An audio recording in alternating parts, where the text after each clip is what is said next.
सबसे पहले बड़ी खबर आ रही है राजस्थान के जोधपुर से। जोधपुर जो सुर्खियों में रहा है, लेकिन एक ऐसी तस्वीर सामने आई है जिसे देखकर आप हिल जाएंगे। बड़ी खबर का रुख कर लेते हैं। यहाँ जोधपुर में बीच सड़क पर चाकूबाजी की घटना हुई है। इस वक्त हमें जानकारी मिल रही है। पहले जोधपुर में हिंसा होती है, 2 दिनों तक लगातार हिंसा हुई और उसके बाद अब एक और घटना जो सामने आई कि बीच सड़क पर एक बार फिर इस तरह हिंसा देखने को मिली है। चाकूबाजी की घटनाएं हुई हैं। सूरसागर इलाका बताया जा रहा है, जहां चाकू मारकर एक युवक को घायल कर दिया गया। अब पुलिस सीसीटीवी की जांच में जुटी हुई है।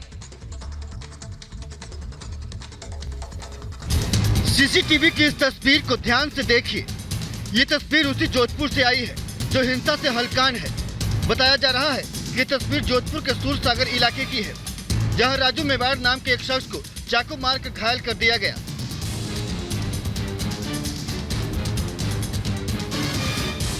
ये वारदात रात करीब 8:20 पर हुई। जब राजू अपनी दुकान से घर जा रहे थे, तभी चौराहे पर जमा कुछ लोगों ने राजू पर हमला कर दिया। चाकू से हमले में घायल शख्स को अस्पताल में भर्ती करवाया गया है। ये वारदात सीसीटीवी में भी कैद हो गई है, लेकिन फिलहाल ये साफ नहीं हो पाया है कि हमलावर कौन थे। लेकिन प्रशासन एक बार फिर से सवालों के घेरे में है, क्योंकि यह हमला ऐसे समय में हुआ है जब इलाके में कर्फ्यू लगा हुआ था। वही खबर है कि पुलिस इस मामले को जोधपुर हिंसा के साथ जोड़कर भी जांच कर रही है।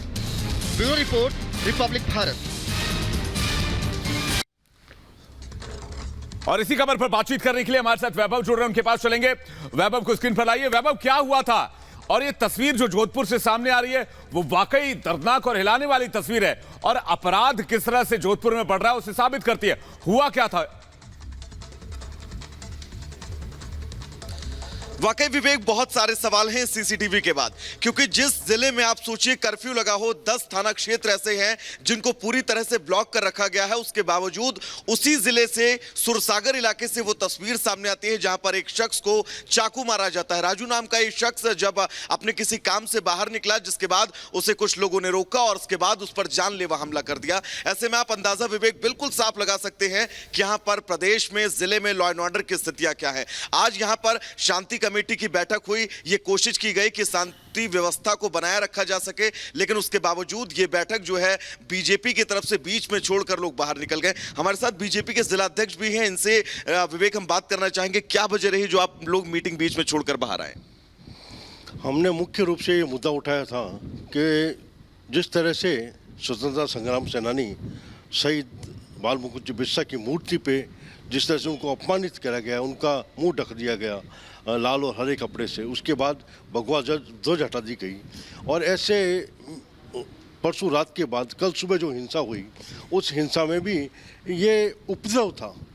लगातार दंगा बताने की कोशिश कर रहे हैं। ये एक पक्षी उपद्रव था खाली जालोरी गेट जैसे एरिया पे, जहाँ हाई रेजोल्यूशन के सीसी कैमरे लगे हुए हैं। उसके बाद जब आइडेंटिफाई कर दिए अपराधियों को, उसके बाद में उनकी गिरफ्तारी नहीं होनी और केवल निरपराध लोगों को गिरफ्तार करना। सुबह 4 बजे घर से उठा लेना। वैभव, इनसे ये पूछिए कि कैसे जो पुलिस है इस पूरे मामले पर वो क्या कार्रवाई कर रही है। अगर ये कह रहे हैं कि बीते कुछ दिनों से लगातार इस तरह उपद्रव की जो घटनाएं हैं, असामाजिक तत्व जो हैं वो लगातार इस तरह फिराक में हैं कि माहौल को खराब किया जाए, तो पुलिस क्या कर रही है वहां पर? बिल्कुल, पुलिस का फेलियर जरूर है। मैं सवाल आपसे ही करना चाहूंगा, क्योंकि पुलिस अपनी पीठ थपथपा रही है इन गिरफ्तारियों के बाद। पुलिस आखिर कहां पर है? क्योंकि जोधपुर के अंदर सोमवार को शाम रात में घटना होती है, उसके बाद धारा 144 के बाद भी फिर से वहां पर बवाल होता है। 2 बार पथराव होता है, 12 घंटे के अंदर 3 बार स्थितियां बिगड़ जाती है। फिर लॉ एंड ऑर्डर कहां है जिसको लेकर गहलोत सरकार अपनी पीठ थपथपा रही है? पुलिस कर्मी खुद पिटे हैं, उसके बाद भी पुलिस अपनी पीठ थपथपाए, यह शर्मनाक पुलिस के लिए भी है। कई पुलिसकर्मी पीटे गए और आम जनता ने उनको बचाया है। उसके बावजूद भी अगर पुलिस ये कहती है अपनी पीठ थपथपाई, ये शर्मनाक घटनाएं है ना। और हम तो ये भी कहना चाहते हैं कि जिस तरह से पुलिस का रोल रहा है, जो नमाज के बाद जो लोग बाहर आए, क्यों नहीं पूरी पहले से व्यवस्था थी, और वो जो भी आए वहाँ से ईदगाह से वो ठीक लोग वैभव, पत्थर मैं आपके फेंकते पास गए, गाड़ियों आऊंगी। के कांच जो ये तोड़ते गए। घटना हुई है, जो कि पूरी सीसीटीवी में रिकॉर्ड हो गई है, ये घटना कि एक सरेआम इस तरह सड़क पर चाकूबाजी की घटना होती है, लेकिन जो युवक घायल हुआ, ये वो सीसीटीवी है जिसे पुलिस खंगाल रही है, लेकिन जो युवक घायल हुआ उसके भाई का क्या कुछ कहना है इस पूरी घटना पर, आपको सुनवाते हैं।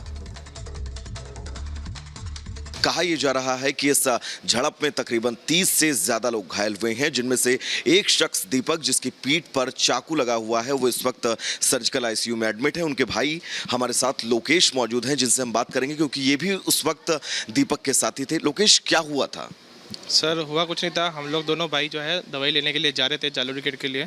तो मोती चौक से जैसे ही सोनारू की गली में हम लोग घुसे तो उधर से कुछ मुस्लिम समुदाय के लोग ने मतलब अल्लाह अकबर, मार दो काफिरों को, ऐसी तरह आवाज़ आने लगी और सबके हाथ में मतलब चाकू, तलवार, सरिये वगैरह थे और उनका ये इरादा था कि मतलब कैसे भी करके इनको बांधना है, मतलब छोड़ना किसी को नहीं है। और उन्होंने मतलब जैसे ऐसे मतलब हाथ हवा में लहराने की, हमने वापस गाड़ी यू टर्न करी और निकलने की कोशिश की। निकलने की कोशिश करते हुए जैसे ही हम लोग निकले तो पीछे से आके किसी ने चाकू मार दिया। चाकू मारने में मतलब जैसे कि 4-5 वहाँ के रहते थे, एक इमरान थे, चांद था और मुकरूफ था, ये 4-5 जने वहाँ के एरिया के लोग थे जिन्होंने मतलब हिंसा भड़काने का कारण किया। लोकेश, समय कितना था, कितने बजे का ये वक्त है? और एक सवाल और मैं आपसे करूंगा, क्या जान लेने का इरादा था? सर जिस हिसाब से चाकू मारा गया उस हिसाब से ऐसे ही लग रहा है जाने लगा इरादा था और 11:30 बजे का टाइम था उस समय। और पूरे मतलब मोहल्ले में मतलब अपना, और ये जो अखबार में वगैरह दिया गया है कि भाई मतलब आपसी मतभेद हो, मतलब मुठभेड़, उसमें ऐसा कुछ भी नहीं था। सारे के सारे मुस्लिम समुदाय की ये एक साजिश थी जो प्री प्लान थी। कितने लोग वहां पर मौजूद थे? क्या आपको क्या लगा कि क्या वो पहले से तैयारी करके रखे थे कि ऐसा हमें हमला करना है? हम लोग जैसे उस एरिया में गए तो वैसे मतलब वहाँ पे ऐसा लगा हमें कि मतलब सबके पास में सरिये थे, तलवारें थी, तो हमें मतलब उनका देखते इरादा बनने लग गई कि मतलब कुछ ना कुछ यहाँ एक करने वाले। तो हमने वापस वहीं से गाड़ी टर्न करी और वहाँ गाड़ी ले जाती मतलब वहाँ से पीछे से किसी ने हमला कर दिया हमारा।